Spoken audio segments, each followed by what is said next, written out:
All right, let's dive right into this explainer.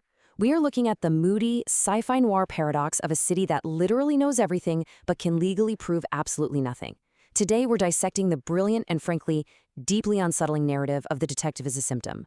We're stepping into Vael City. It's this place where omniscient technology slams right into old-school human corruption. And the act of solving a murder, well, it becomes something much, much more profound than just catching a bad guy. There is a conversation happening in every city at all times that the city cannot officially acknowledge is happening. This opening thought instantly nails the tension driving this entire world. Vael City is completely saturated with data. I mean, it knows statistically who commits crimes, exactly where they happen, and why. But it has a massive problem. It's legally required to be ignorant. The court system can't just take some algorithm's aggregate guess to throw someone in jail, right? It requires a localized, attributable human narrative, tangible evidence. So that creates this massive gap between what the city inherently knows as a digital entity and what it can actually speak out loud in a courtroom. Section 1. The omniscient city. To get a grip on this, let's start by looking at the macro environment where this whole mystery unfolds. We really have to understand the tools our protagonist, Detective Kael, is working with before we can actually understand the crime itself. The case object. Now, this isn't some physical manila folder sitting on a dusty desk. It's a totalized digital ecosystem. Just imagine every text message, every single traffic camera, every credit card swipe, and biometric scan rolled into one massive digital room. In Kael's world, detectives don't really hunt down clues from scratch anymore. They act more like readers navigating a heavily populated knowledge environment. So the really crucial point here is that Detective Kael uses this vast case object to feel the overall shape of a crime, rather than just zooming in on isolated clues. Usually, the system processes all this data and hands him a preliminary assessment on a silver platter.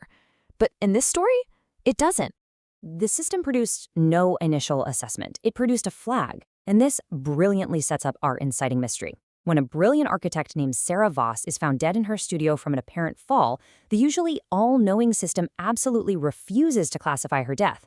Not a suicide, not an accident, not a homicide. It just throws a flag. It's basically the system's way of saying, hey, I see something here, but I am totally incapable of naming it. This forces a manual, completely human investigation and throws Detective Kael into a very dark, complicated labyrinth where the AI totally refuses to hold his hand. Moving on to Section 2, the honest architect. Let's look at the victim herself, Sera, and uncover the dangerous philosophy that ultimately got her killed. You see, she wasn't just designing buildings. She was designing civic experiences that were truly meant to uplift the public. Sera was actually commissioned to design a public administration building called the Palaska Complex, and her original vision was porous, transparent, and honest.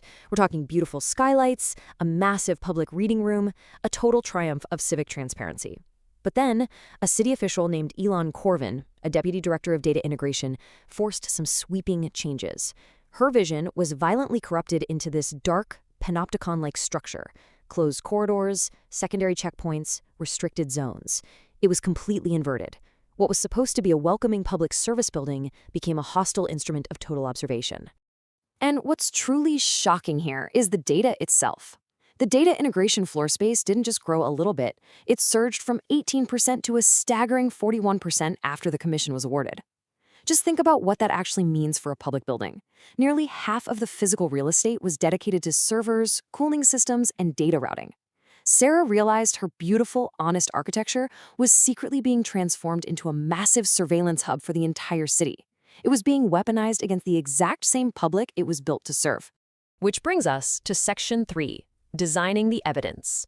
Faced with this overwhelming corruption, Sera Voss decided to fight back. And she used literally the only weapon she had at her disposal, her architectural blueprints. What does the building refuse to reveal? While Kael is investigating her studio, he uncovers this haunting little margin note in her preliminary sketches. It perfectly captures her realization that the building was explicitly designed to conceal its true, sinister purpose from the public. She recognized that the physical architecture, the walls, the ceilings, the restricted access doors, it was all just a physical cover for a massive digital land grab by the city's intelligence apparatus. So what does she do? She starts secretly logging exact architectural changes into her version history. Lobby cameras added for mass surveillance, reading rooms removed for secondary checkpoints. By doing this, she masterfully designed a documentary record of the city's illegal overreach. Every timestamp, every revision note, that was her building an airtight legal case using the silent language of architecture. She wasn't just leaving a breadcrumb trail for Kael, she was actively designing the evidence for whoever came after her. And get this?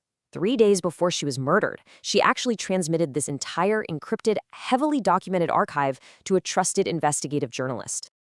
Let's head into Section 4, the data panopticon. Sera clearly had the goods, so let's examine exactly how the architects of this surveillance state silenced her, using the very systems they built to watch everybody else.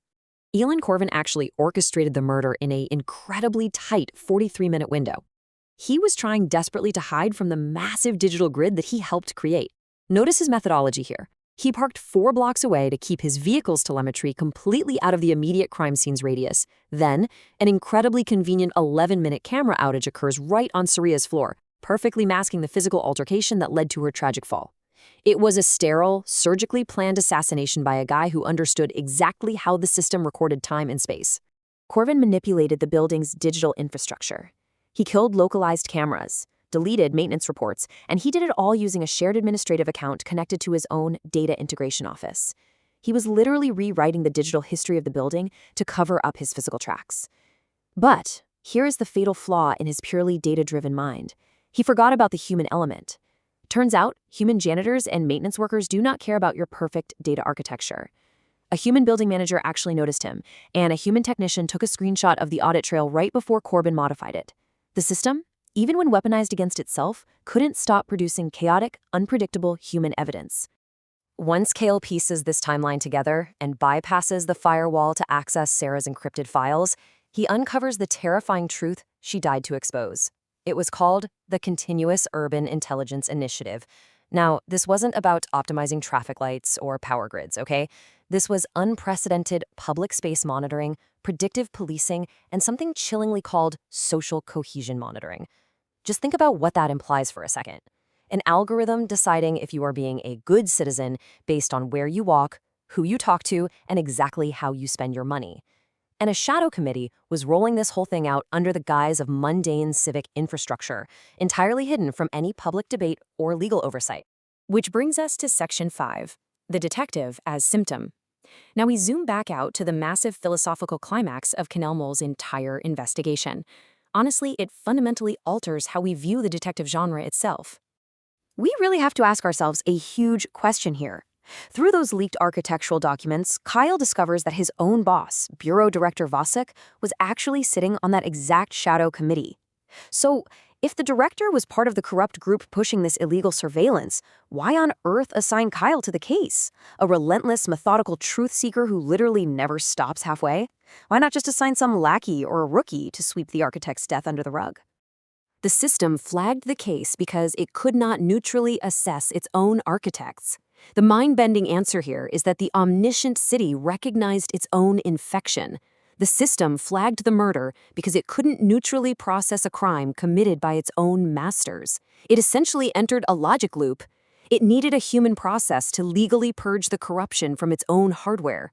The SEC, whether consciously out of some deep guilt or subconsciously driven by the system's nudging, wanted to be caught. The institution itself was desperately trying to heal. Kael finally understands his true role in Vael City. The city's data systems already knew, statistically and aggregately, exactly who killed Sera Voss the second it happened.